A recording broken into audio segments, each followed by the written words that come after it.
Hello friends, welcome to my YouTube channel. Ten tuna kan setting hi le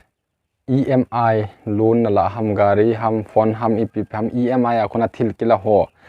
aphat pe na ipi thelo ham benga kona kat te hin aphat chana ipi thelo he benga sum koi thelo wale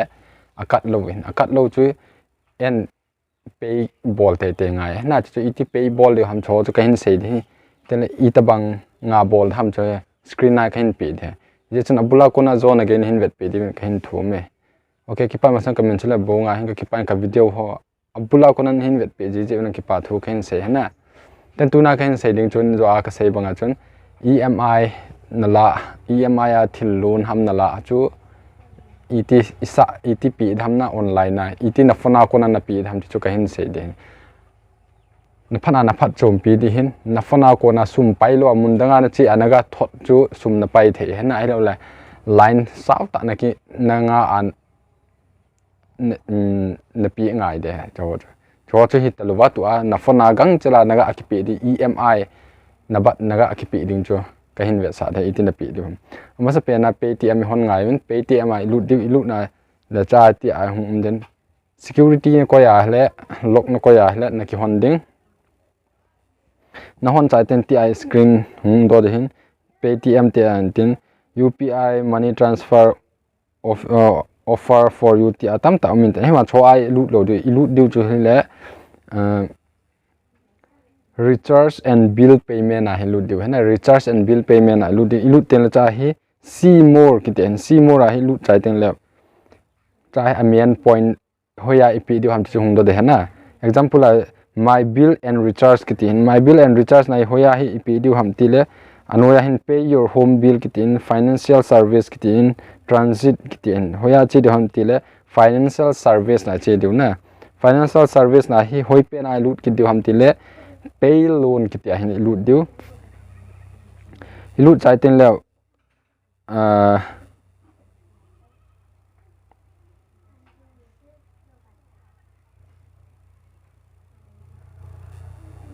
ti ai hung min tin my bill and recharge ti a hung lut chai ten le EMI lender kitia lender a hi ep na la ham na la hin nami a le lender a hin nami a le thil hung do ding chu TVS langa loan la ham ai la gari adang dang company dang na ep pe na EMI a kona gari na la ham atha na cho bona hung do nang na ki het hin na gari chu TVS le TVS credit service limited ki tin ten china me ding nami chai ten anoya hi vehicle registration number ki ti hi cha khat ga he ding chu la phone number bank account na ama ho ko ma chu service center a khona na kla the kalon hi hoya ka pi dham chi account number hello le registration number chu ne hin thon win ani ti na ne hin thot diu nin thot pa cha na me lu de na me lu cha te le anoya phone number hin phone number hi gari na la pe na phone number chu na pi de na pi cha te noya hi nickname ki te nickname a he namin ne ki su de te a hi na su cha te ti ai hung den ama sa pe na agreement number vehicle registration number he nakila thoding pa chu hin ama ho ko ma tenle mobile number na ki me ding namin na me cha te process na me cha te le cha hi izat bill pi dham na chai heading khat chu na bill chu hung tam mai the example a chai 5000 wal mai the na thi ibda wal ham tile ape na account wa sum na koi lo je a chu ama ho hin increase bol he na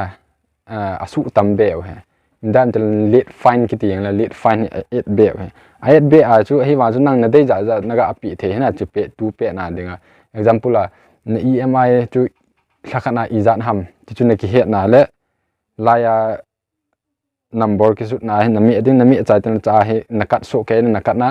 na pi ding za chu nami chai ten le chun next nami ading ai lo le next nami ma sanga khat ga he ding khat chu le view details a hin lu na le chai hum ki sun de na koi mina gari chuna la hum ki sun tin agreement number hum ki sun registration number hum ki sun tin mobile number ho bona ki ji in tin tele check bounce hoya ko na izat za sum hum dam cho te hi wan cha he EMI due ti pa he na account na EMI zat cho he na EMI pi ding zat la khana chi chu hin ewa tam yong ki sun de hin atam chu la na ki su na ki nanoi manga tha na su the na ti chu hin ten chi zo ten la chun chi chu khat na hin chi zo ten process na be ding na pi ding za chu na su cha ten process na pi process to pay na mi a le chai tia hum the select an option to pay ki ti hin example state bank hile state bank na mi ding alo le UPI akona na pi no na pi thena nang de de hin ken state bank kami chai ten la chun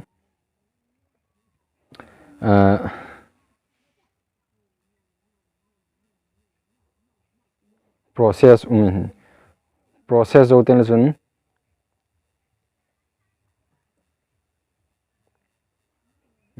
process zo ten sun